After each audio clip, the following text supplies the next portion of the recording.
The bags come from China, but the leather comes from Nigeria. Welcome to the channel. My name is Princess Banigo and welcome to Banigo's TV. Today we are talking about China and America and how did Nigeria get into it actually. Well, that is what we're going to be diving into in this video. So for those that don't know, there's been an ongoing trade war between China and America where President Trump increased the tariff. China decided that, okay, you don't want people to shop or to buy from us, then we're just going to go to the consumers directly. So they started reaching out to the consumers, pushing their goods, and even offered for people to come into China, you know, at a ridiculous discounts and whatnot. Now, where does Nigeria come into all of this? So Chinese people have been saying, oh, we are the ones that are producing for these high-end brands, and that is why, you know, this high-end brand come to China and they source for this and they source for that. But did you know that most of the leathers that they use in producing those Birkin bag and whatnot and those expensive stuff, it comes from Nigeria? Okay, you don't believe me? Let's watch this video and I'll be back. Do you know that most of the leather used around the world actually comes from Africa? Yeah, your luxurious Italian leather handbag may have more Nigeria in it than Italy. In fact, African leather is highly sought after by fashion houses both within and outside of Africa, particularly in this African country right here. Made in Italy?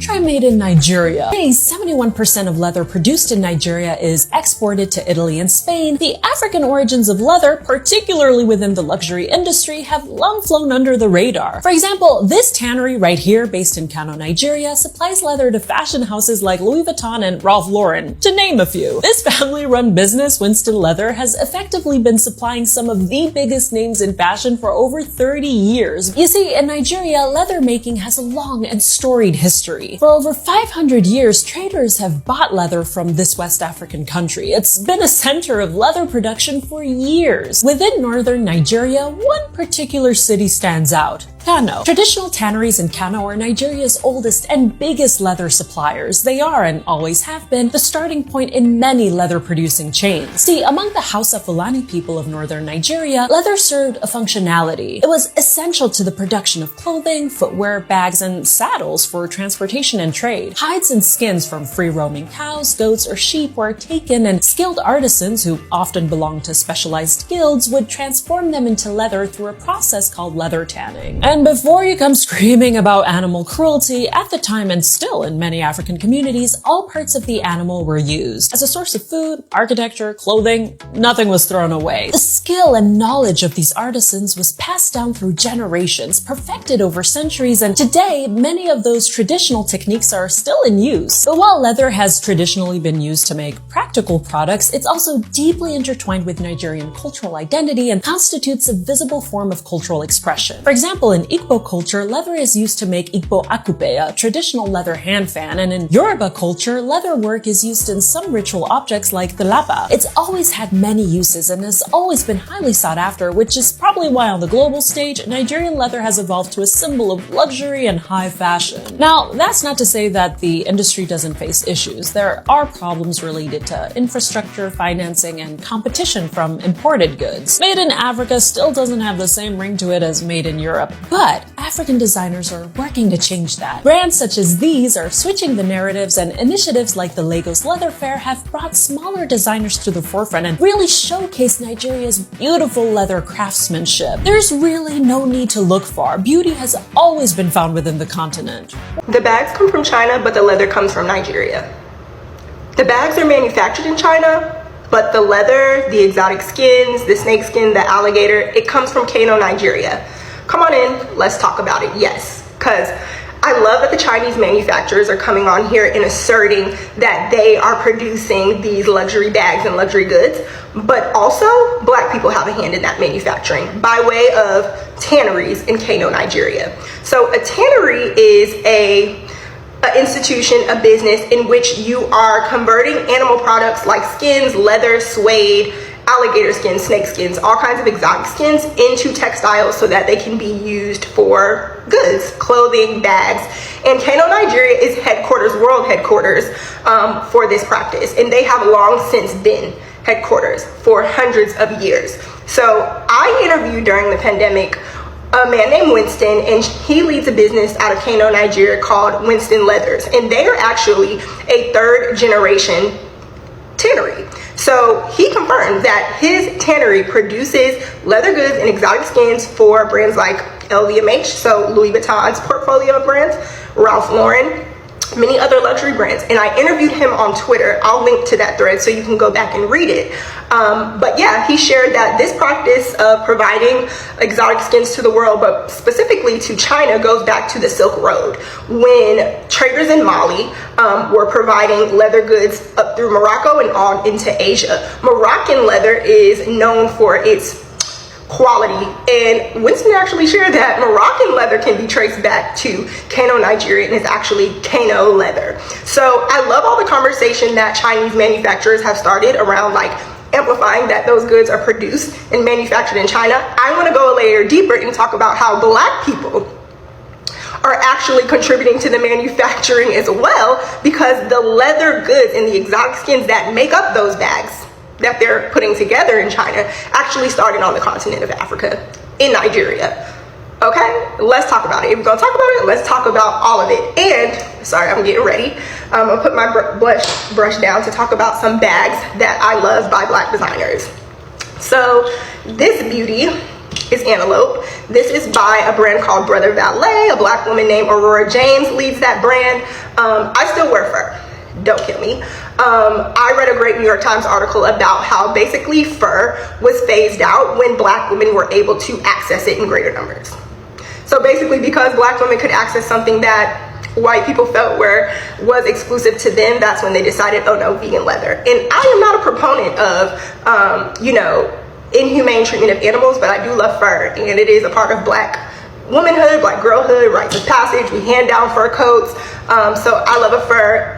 Brother Valet has great bags, and they also benefit women in Africa who construct these bags. I want to talk about Hanifa. I can't get enough of Hanifa. I love Hanifa Muvemba as a person, and she is also a Black designer from the continent of Africa. She is from Congo, and she produces bags. This is a great bag. It comes in a larger size. It also comes in black, I believe, and maybe red. And yes, I love this bag. She sent this bag to me. Thank you so much, sister. Love this down and wear it. Okay.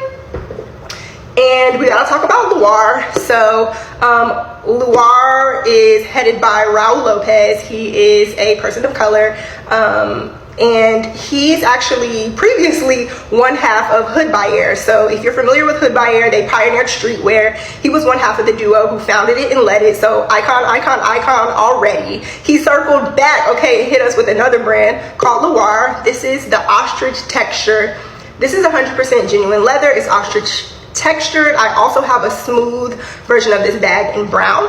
And then I also want to shout out another Black handbag designer named Wilglery. She has the brand Anima Iris. I had the pleasure of working with Wilglery when I was at Amazon. So I was brought to Amazon. Many of you know I work in luxury fashion. Hi, I'm Shelby. I'm a costume and fashion historian, a Forbes 30 Under 30 honoree, a Vogue Business 100 Innovator honoree, and a 10+ year veteran of the luxury fashion industry. And during my career journey, Amazon brought me over to stand up their luxury division. And so I onboarded luxury brands with an emphasis on Black luxury brands, okay, and I got to onboard Anima Iris, and Wilglery and her team were amazing. Love her bags down, own more than a couple. They're not within my reach right now, but wanted to shout her out because her bags are still produced on the continent of Africa as well. So support her bags. But yeah, I just wanted to talk about that, girlies, because it has to go without saying. Black people are in the mix with a lot of things, okay? And this is one of them. So just as China is making sure to assert their contribution and their attribution to the luxury handbag industry, I want to make sure that we assert and attribute Black people's contribution, which is specifically in Kano, Nigeria, via these tanneries. So yeah. Well, the thing about it is the leather doesn't come from Italy. It comes from Nigeria, northern Nigeria. So everyone has been sending me this video because, you know, my family make leather for a lot of the biggest fashion houses in the world. And it's absolutely true. In 30 years of making the best leather in the world, we have never gotten credit for the work we do. There has never been a brand we supply who ever came out to say, oh, I get my leather from Winston Leather in Nigeria. Hell, the concept of acknowledging that the raw material is African raw material is so foreign that even after legal action was taken, and they got stopped from using the word Italian leather. They much rather call it genuine leather than Nigerian leather. And that just goes to show you how hell-bent these people are on not giving us our flowers. And that's the realization we made one day. And we decided to start our own company because you know what? We as Africans need to create more African brands and we need to tell more African stories. We export cocoa, we import chocolates, we export crude oil, we import petroleum, we export leather, and we import shoes and bags. And so when someone else is making the final product with your raw material, then they get to put whatever credit they want on the label. So if we had more African brands, then we get to control the narrative, and that's the inspiration behind Winston Leather. So every time you wear one of our shoes or every time you carry one of our bags, you're not just carrying a beautiful piece, you're carrying the flowers of Africa, you're carrying the story of Africa. And there's been this whole conversation about how the luxury bags are made in China, and then a girl yesterday came on talking about how the bags are made in China but the leather is made in Nigeria, and she's so right. I've been to Kano many times and I've seen how the leather is made and how it's exported, and Nigeria ranks some of the highest quality leather globally. And one thing that I have found so interesting is this brand called Zashadu.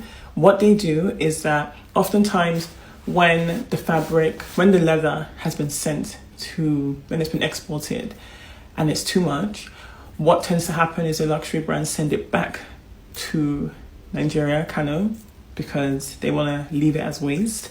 But Zashadu takes this waste and recreates this into the most stunning bags, like 10 out of 10 craftsmanship quality. It stands the test of time. And I've had Zashadu bags for years. It's a brand that really inspires me. And I put so many of my friends onto her bags and they all say the same thing. But I'm going to attach me wearing many Zashadu bags because she's so innovative as well with her style. It's not one type of style. She tries so many different amazing ways to create the bag. But what I just love so much is the quality. And I own loads of luxury bags, which I love. I'll still buy tomorrow. But in terms of craftsmanship and quality, Zashadu is my favorite. And I say this because if you want to invest in leather goods from across the continent, this is a brand that I would highly recommend.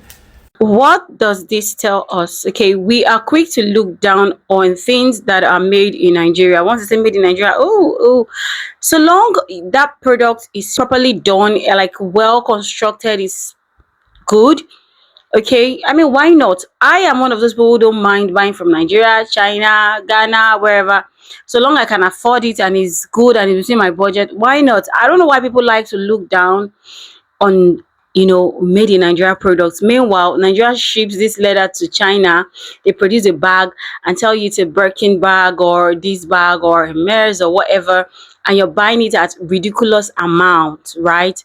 When we have people that are making beautiful things right here in Nigeria. I mean, let's support our own Nigeria-owned businesses. I know that there are some people who can be crazy, right?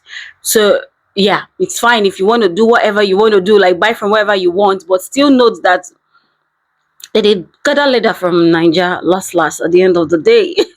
You guys, what are your thoughts concerning all of this? Did you know that Nigeria actually ships out leathers in mass quantity to the China and other countries? Did you know that?